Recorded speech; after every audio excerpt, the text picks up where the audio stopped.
Contingent of young stars in the heavyweight division. Heavyweight boxing looks to a promising crop of future stars. One of them is Riddick Bowe. Gifted with promising ring generalship and powerful punching potential, Bowe looks likely to live up to the expectations others have placed upon him. Next, Bowe hopes to continue his climb against another potential heavyweight star. And should Bowe continue to punch with the authority he's shown in the past, a title shot will be sought for him sooner rather than later. That should make the fighter and manager Rock Newman ecstatic. Now here's a rare stateside look at another promising heavyweight, 1988 Olympic gold medalist Lennox Lewis. Hidden from the boxing public in London, the Canadian Lewis has made his way back to the United States now, where he has all intentions of trying to make a name for himself among the current cadre of rising heavyweight stars.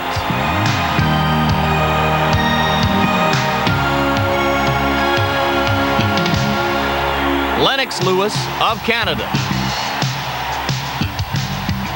Yet another Olympic gold medalist and most mature of the young heavyweights is Ray Mercer. In this fight against Francesco Damiani, Mercer displayed the heart and courage needed to compete at the top level. Despite being way behind on the scorecards, outclassed by Damiani's boxing skills, Mercer was able to dig down deep inside and shock everyone at ringside with a thrilling 9th round knockout.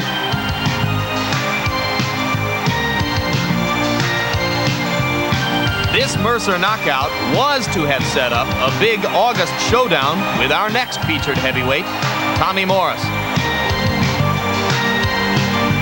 The latest and loudest celebration yet for Ray Mercer. Now on to the subject of Morrison, coming off a less than spectacular performance in his April 19 fight, one in which he injured a calf muscle. Then the latest setback occurred last week, when Morrison got 12 stitches from a cut over his right eye sustained in sparring. He'll be out of action now for 6 weeks, and that has forced Tommy Morrison to pull out of the scheduled August 9 fight with merciless Ray Mercer. Who knows when Tommy Morrison will be back in the ring and with whom? And that leads us to this evening's fighter and the newest of hot heavyweights, Detroit's Michael Moorer. Many now consider this poised athlete to be potentially the best of the bunch. Once again, the Kronk Gymnasium in Detroit and Emanuel Stewart have risen from the ashes to produce, at least in terms of potential, a boxing champion of the future. A heavyweight on the rise, along with several others, Michael Moorer of Monessen, Pennsylvania. And as we bring you back live, both fighters have entered the ring now before this wildly enthusiastic crowd of about 8,000 people in the scope. And there is a good look at Michael Moorer. As Larry mentioned, 24 wins, no losses, all 24 wins by knockout, only 2 of the 24 in the heavyweight division. And for Alex Stewart, the record shows only 2 losses, both of them by knockout, an 8th round TKO loss at the hands of Evander Holyfield when he was bleeding badly, but after having given a good account of himself, and the 1st round embarrassment against Mike Tyson here on HBO. Tail of the tape, and you will see that Stewart is the bigger man. Moorer weighed in at 214.5 pounds, his heaviest so far. Stewart weighed in at 230. And appears to have added some muscle across the chest since the loss to Tyson in December of last year. Punch stat numbers, Larry Merchant. All right, we see that both are pretty active for heavyweights. Stewart doesn't throw many jabs. His punches are usually harder punches. Moorer depends more on the jab and lands a very high percentage. And we'll see that in the jab totals, 50% of his jabs for Moorer. Stewart basically uses the jab as a spear. Harold Letterman, the rules of the fight, please.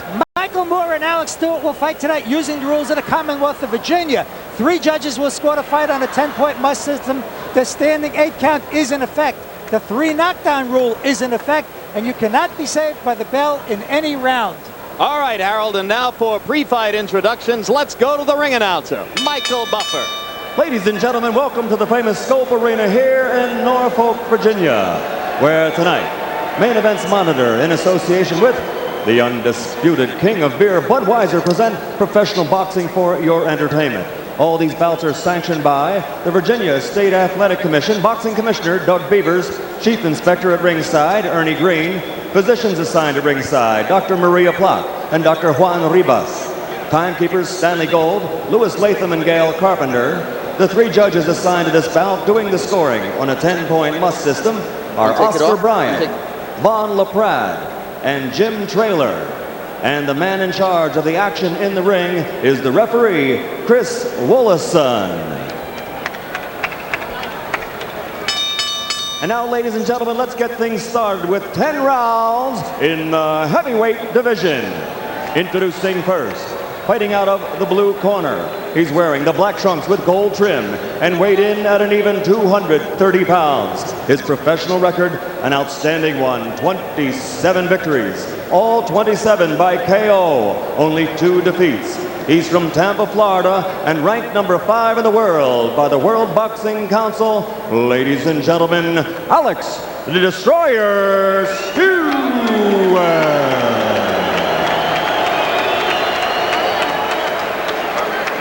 And across the ring in the red corner, wearing the Kronk gold colors with red trim and weighing 214.5 pounds. Also, an unbelievable record, 24 victories, 24 KOs, 0 defeats. He's from the Motor City, Detroit, Michigan. Ranked number 12 in the world by the WBC as a heavyweight. He is the former WBO light heavyweight champion of the world, Michael MOORER.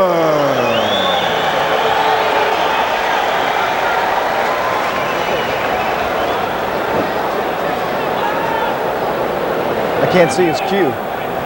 Boxers, you've been given your pre-fight instructions in the dressing rooms. I expect you to obey my commands at all times promptly. Above all else, protect yourselves at all times. Shake hands. Good luck. Keep in mind that Michael MOORER, though he fights southpaw, does everything else right-handed, like as Marvin Hagler did.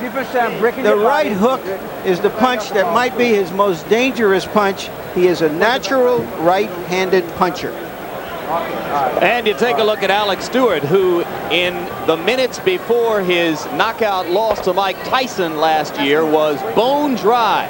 He has worked up a good sweat and appears to be properly warmed up for this assignment against MOORER. Now, George, Stewart tells us he has never before fought against a southpaw. How big a challenge should it be in the early rounds to begin to figure MOORER out? Look at those big thighs. Guy's built like a football player. On paper, you wonder why Emmanuel Stewart would even match his fighter with this big guy. On paper. Southpaw doesn't matter if you can really punch. And Stewart, according to his record, has been able to really punch against 27 of 29 opponents.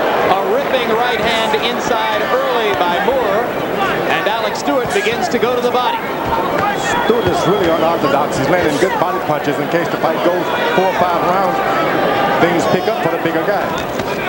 Neither fighter has ever participated in a decision, and this has the early look of a slugfest. They are standing and pounding away. You can tell Stewart doesn't like southpaws. Blinking his eye a lot because he doesn't know what to expect. To be jabbed by right hand is awful. And there's the straight right jab, scoring inside for MOORER. And MOORER already has a bloody nose. Yeah, he does. Blood coming from the nose of Michael MOORER in the gold trunks. Stewart in the black trunks. Just a little bit more than a minute into round 1 in Norfolk, Virginia. Stewart started to watch that blood. He's going to go crazy. Big test for Michael MOORER, and echoing what you said, George, Alex Stewart told us yesterday, Emmanuel Stewart was crazy to let his young fighter into the ring with me. This is a big opportunity. Only on paper. Michael MOORER is trying to open up with hard punches too early, I think. Giving Alex Stewart a chance to trade with him. You got to soften up a big guy like that.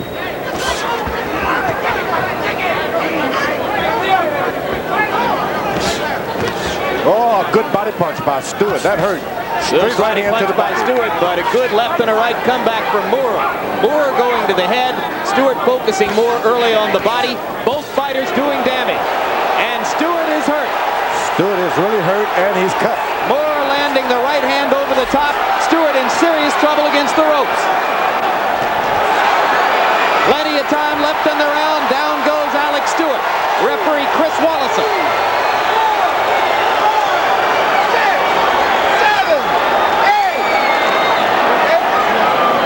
There's a cut over the left eye of Alex Stewart. Thing about Moore, he's an excellent finisher. More so than a... Well, he's got 20 seconds in which to prove just how great a finisher he can be. Goes to the body. Back to the body again, and then back upstairs. Stewart counters with a right hand. Still in trouble. Down again. The end. Cannot be saved by the bell.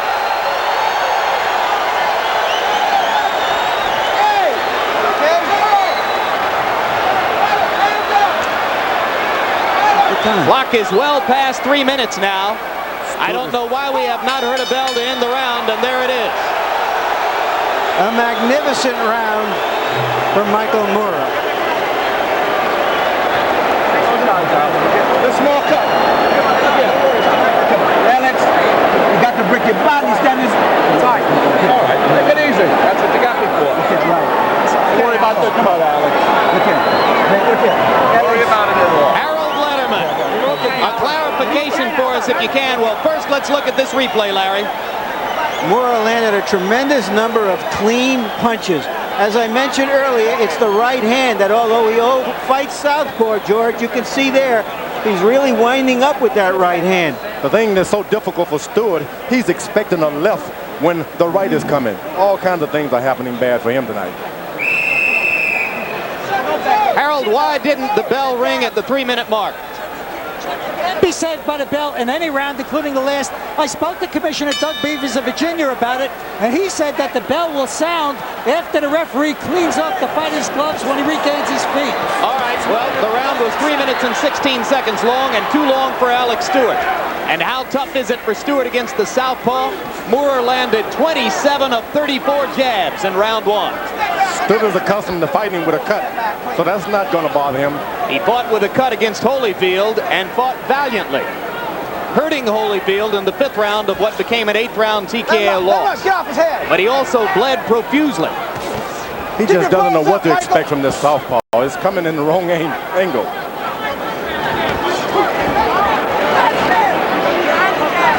George, I think what keeps Stewart going is the conviction that if he can get one good punch in, he can change the tide of the fight. That's the puncher's thought. Just give me one good one, it'll be over. And he's almost getting one now. This guy's throwing away a lot of his punches. More. That big guy lays on him, he's going to be tired. Well, Moorer appears to have slowed down just for the past 15 seconds or so. And he's giving Stewart a little chance to catch his breath. Stewart is constantly landing the body punches.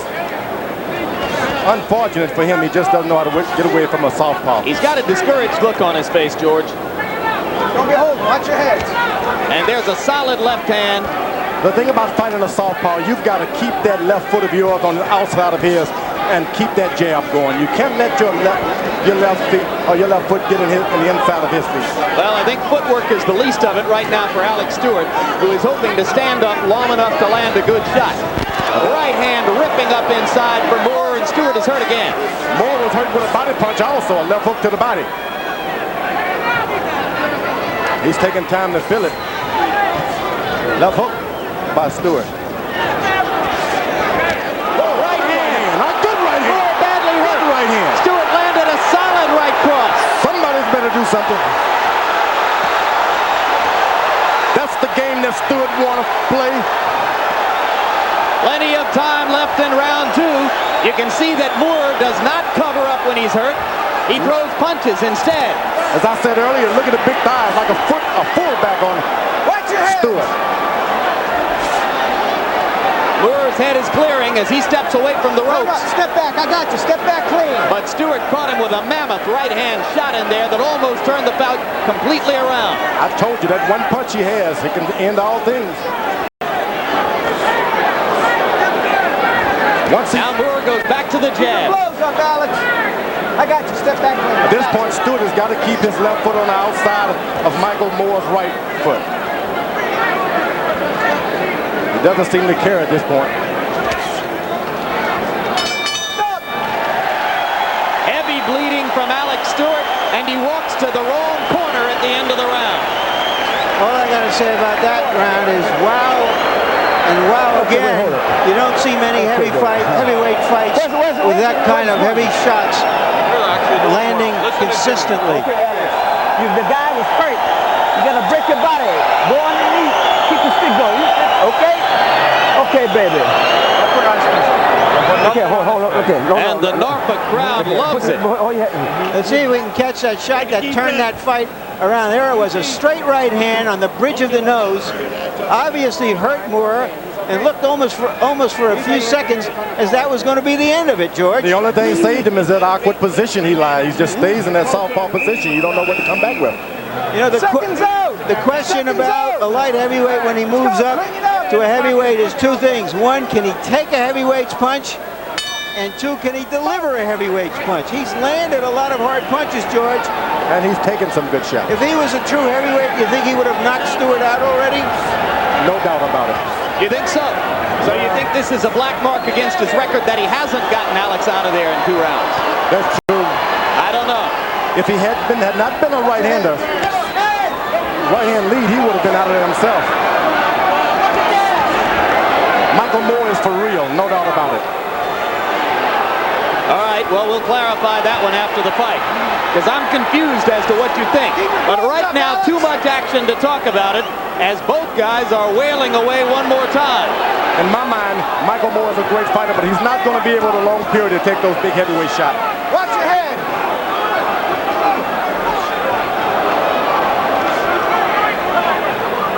He has a tendency to want to lay on the ropes. Bad habit for a guy who's not too big anyway. Come on at it. Well, he probably hasn't been in against too many previous opponents who could hurt him. He was too strong for the light heavyweights he fought, and the first 2 heavyweights he's been in against were lesser fighters. But now a real test, as there comes the right hand again. Stewart is starting to lay on him a little bit. Michael Moore is blowing his nose. You never do that when punches are still landing. I got you. Step back. Watch your head. Get out first. Stewart could just lay on him for a couple of rounds. He could turn the tide. Good left hook by Stewart. Stewart seems a lot more sure of himself now than he was in the first 2 rounds.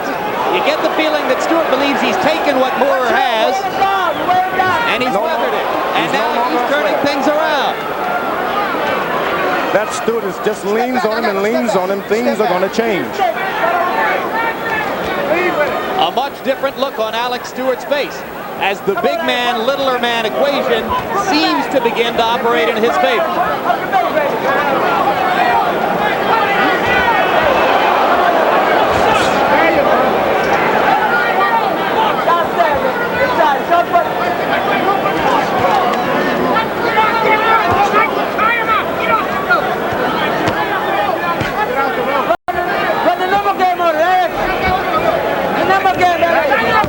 Moore's punches are starting to be just real lazy. Not much zip and zap to them. Now, this has been Stewart's round, George. Watch your head butts. He's getting a lot of opportunities to go to Moorer's body against the ropes, and he's taking advantage. There. Let him up. Let him up. I got you. Step back clean. Step back clean. Great boxing. Great Moorer beginning to grab and hold. Now don't blame him.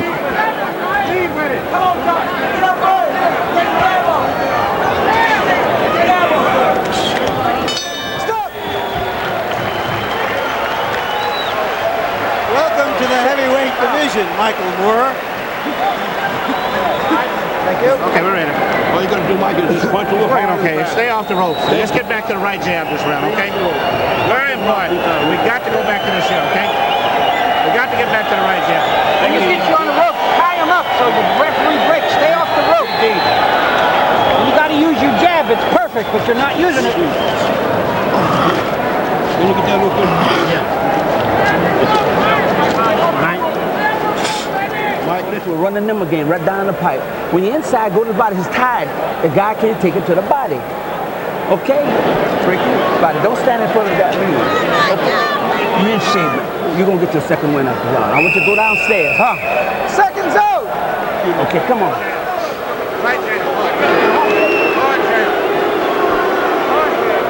Right now, let's give the highest marks to Alex Stewart, no matter what happens in this fight, for coming back from those 2 first-round knockdowns. I don't think any of us imagined that we'd still be here after that first round. And in round 3, Stewart was the busier fighter and landed more punches than Moorer. And you heard the men in Moorer's corner saying, you've abandoned the jab, go back to it. He landed 57 jabs in the first 2 rounds and then unaccountably laid on the ropes and allowed Stewart to hit him in the third. Here they go back to the ropes again. Stewart's got a 5-year-old daughter. Told me she'd be watching him today. He's going to put on his best effort. Step back, step back. Daddy, get up, that kind of stuff, you know. Well, Stewart's wife and daughter were at ringside for the Tyson debacle, and he thought it was a distraction to have them there. There's a solid left hand from Moorer, and again the blood begins to flow on the bridge of the nose for Alex Stewart. Moorer is indeed a good puncher for any weight. Shouldn't be any doubt in his mind that he can punch. Solid body punch from Stewart with the right hand. He pins Moorer against the ropes. Michael! Let him up. I got you. Let him up. Step back. Alex, step back. Emmanuel Stewart up on his feet, shrieking at Moorer to come back to the center of the ring. Slowly, Moorer does it. And now, with blood flowing from Moorer's nose, he resumes the attack at center ring. A lot of blood on Stewart's face. Look like a new cut.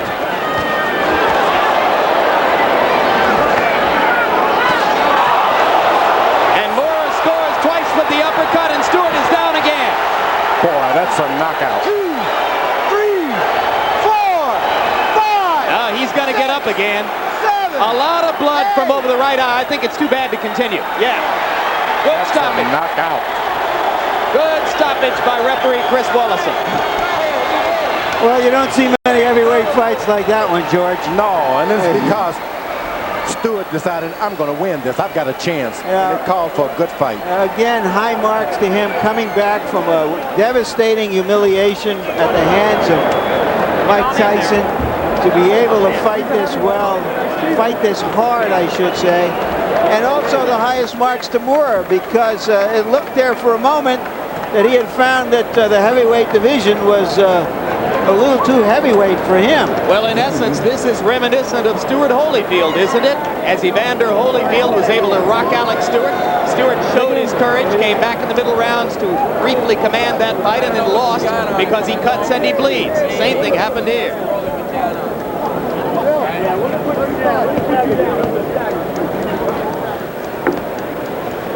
Fourth round action. Yeah, the left hand hurt him, the right hand finished him. That right hand, once again, the right hand was the finishing punch in this fight for Michael Moorer. And also high marks to him, because he went in with a big, strong, well-conditioned, determined man who put him on the defensive, and Moorer found a second win and came back and dominated the fight. Moorer is no doubt a future champion. Those two right uppercuts tend to put you in mind of a fellow named Mike Tyson at his best. I'm telling you.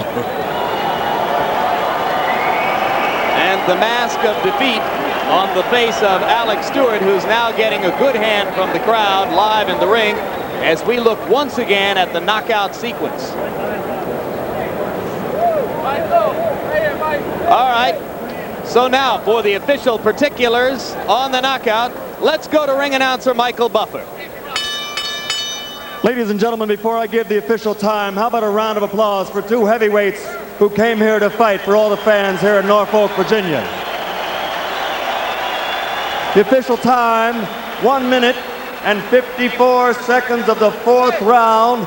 The winner by knockout victory, his record now 25-0, 25 KOs from the Motor City, Detroit, Michigan, Michael Moorer.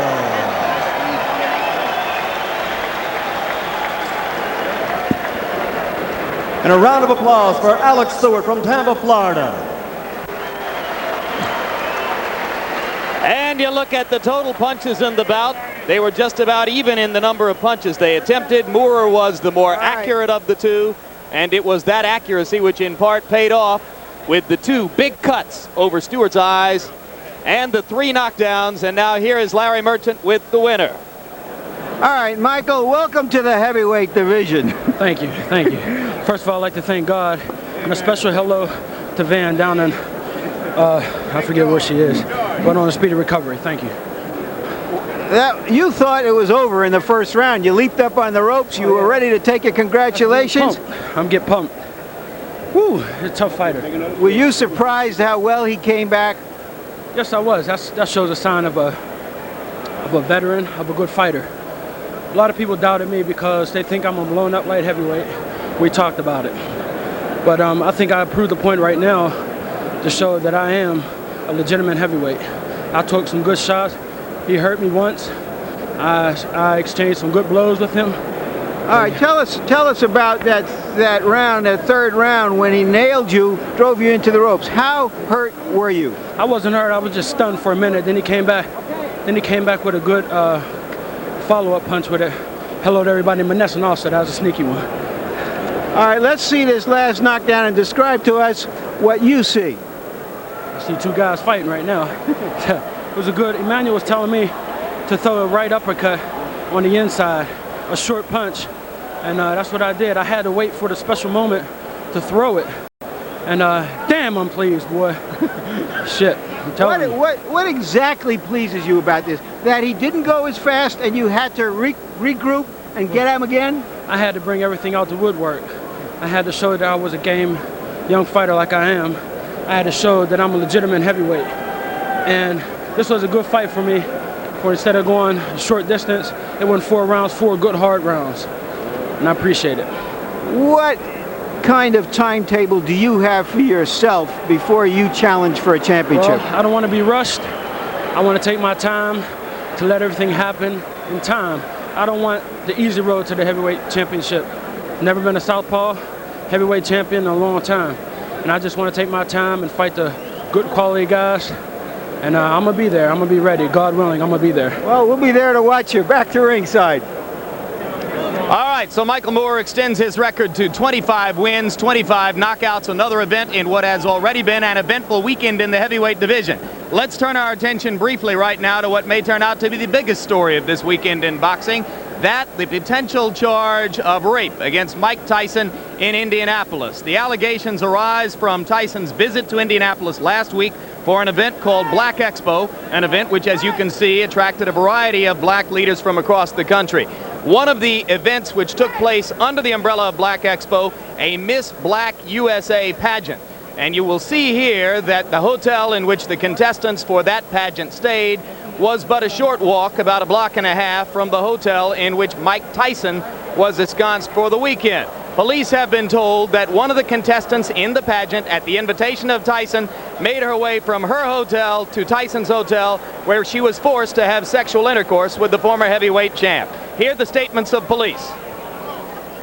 There has been a rape incident report made, and it's my understanding that Mr. Mike Tyson has been alleged to have committed the crime. We're not commenting on the case because we're afraid it's going to compromise the investigation, or it might put the victim or the witnesses or people that are important in the investigation. It might put them in a position where they're going to be harassed, and that's why we've been very careful in what we've released so far. To our knowledge, there has been no response yet from the Tyson camp, although we are told that the former heavyweight champion is indeed aware of the allegations against him. For more on the story, we're going to take you right now live to Indianapolis to reporter Mike Shue of television station WTHR-TV, who has been following the situation from the beginning of the developing story a couple of days ago. Mike, bring us up to date on whatever might be new in this in the last 24 hours. Well, Jim, there are a couple of things that are new, and one of you just recently said there's been no response from Tyson camp. That's true, there has been no direct response from Mike Tyson, but there is something which we here in Indianapolis just learned of. Don King says that he really doesn't have any comment. Nobody's talked to me about it. We have to deal with it in the American way and the constitutional due process way. And that is what is going to happen here. The prosecutor in this case has held off in releasing any information for about a week in this, and speculation is here so that he can get more facts without the giant media storm that will be following this. And that is what has happened here. It all came out yesterday when our station broke the news, and everybody is scurrying to find out all the different whereabouts about Mike Tyson over the weekend. Now, there have been some contestants. There was a woman in the Miss Black America pageant who just today from Miami said that the alleged rape could not have occurred at the time that it was reported in this police report, and the reason being that she was with Tyson at a Johnny Gilly concert until 1:30 in the morning, and the alleged rape is supposed to have occurred at 1:30 in the morning in the hotel room that Mike Tyson was staying. One of the interesting things about this is that Mike Tyson was supposed to stay in Indianapolis on Friday, and the organizer of the Black Expo, the largest black exposition in the country, got a abrupt phone call about 4 in the morning from one of Tyson's bodyguards saying that Mike's pulling out, we're leaving out of here, and he indeed left Indianapolis at 5:45 Friday morning rather abruptly. Mike, we know that the woman who has alleged this attack was examined at Methodist Hospital in Indianapolis. Do you know if the police believe they have the medical evidence necessary to support a charge of rape? I'm sorry, Jim, I do not know that, and one of the reasons for that is the police have been very tight-lipped about this whole thing. The identity of the woman, it is our station policy not to release that at all, and I know that her identity is being kept very closely guarded on this.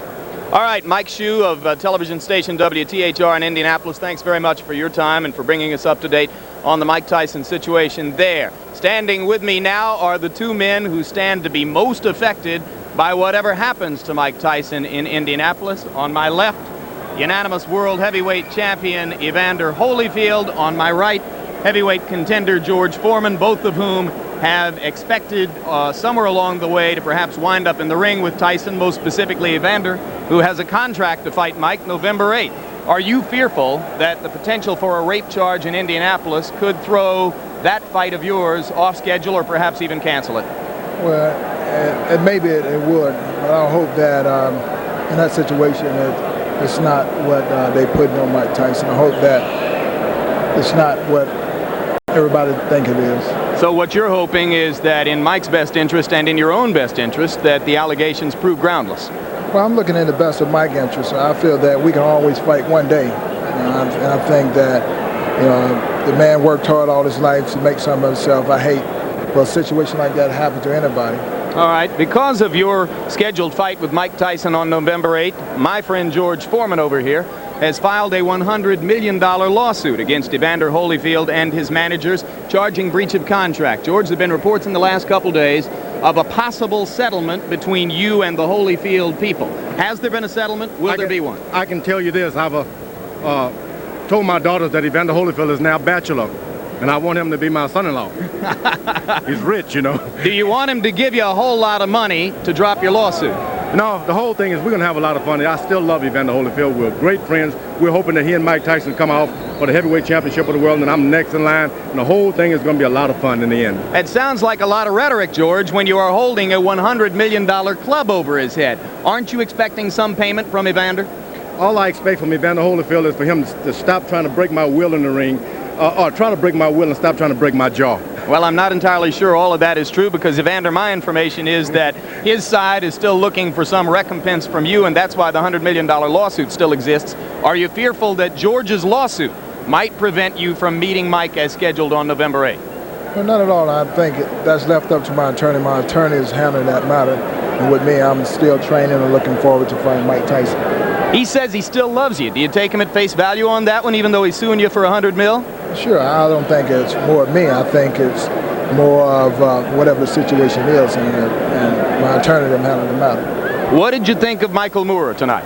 I think he was very impressive. I think he went out there and proved that being a small guy, he had the punch, and he showed a lot of character and a lot of will, a lot of determination. If he had a real heavyweight punch, might he have finished Alex Stewart in the first round when he had him so seriously hurt? Well, I think in the first round, the fight could have been stopped then. I think Alex Stewart was hurt, and the referee gave him that extra second, and the bell rung. I'm sure if the referee wouldn't have stopped it, if the bell wouldn't ring it, Michael Moorer would have took him in the first round. Stewart showed the same kind of courage and resiliency he showed against you, right? Well, he showed that he can come back after being hurt, and he came back that second round and hurt Michael Moorer, which showed the determination that he had. But as you see the fight, Michael Moorer showed that he had a lot of boxing skills and a lot of determination, and he was able to catch him with that good uppercut. All right, let's settle one more thing with George Foreman because I'm still not sure I've got the full answer. Are you suing Evander because business is business, or are you suing him because you don't like him anymore? I love the guy. He's the greatest guy. I think he's the greatest champion. He's on the verge of being the greatest champion of all time. All right, and so you're suing him because business is business. Okay, I got you. All right, well, some answers and some questions left unanswered by George Foreman. That concludes our look at Michael Moorer versus Alex Stewart. Let's turn our attention now to the main event of the evening.